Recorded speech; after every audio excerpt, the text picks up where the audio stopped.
magic to happen. I love the metaphor of the lighthouse and you shining the light across and bringing things towards you. So I feel that the sovereign power as well as the awakened leadership is very well grounded in this presence, and it's not in searching for answers but allowing the answers, the solutions to come towards you, to attract them magically. Somehow you attract it magically, like the lighthouse will magically attract the ships coming towards the shore from the darkness into the light. You did that beautifully. And I'm curious, how do you do this with the leaders that you're working with? How do you remind them of this amazing power they have to become those lighthouses themselves? I think a lot of it is in the reframing.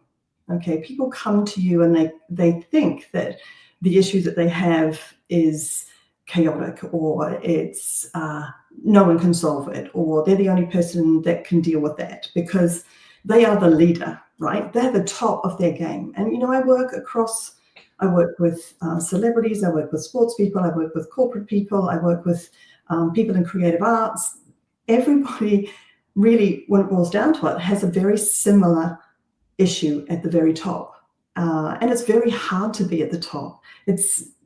I would say it's not so hard to get to the top. It's really hard to stay at the top and to be able to stay in this kind of presence. There's a lot of expectation on you, a lot of things coming at you all the time. And to be able to stay grounded and steady, to be that lighthouse is really, really difficult because people think that the people below them or the people watching them want a performance.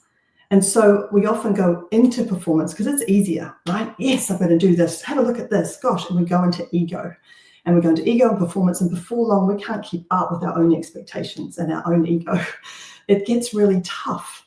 And so a lot of it is bringing people back to who they actually are, at the core of who they are. What are their values? How do they want to show up in the world?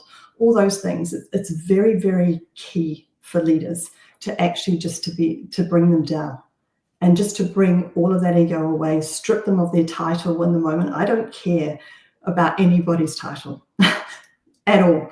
I've had a few titles myself, and they weren't the true who I was.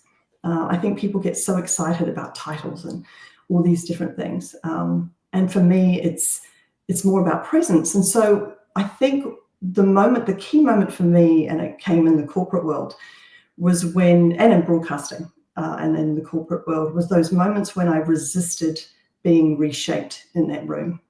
And I found that when I stood in my own power, I was able to shift the room. So it was a quiet way of being. Again, in humanitarian work, exactly the same thing. There were times I didn't speak the language and I needed to save someone's life. And how do I do that when I don't have language and I look different from them? They've never seen a white person before. And how do you hold them and be able to, make something happen very quickly? So yeah, it's really just being really rooted in who you are. It takes a lot of courage to go deep inside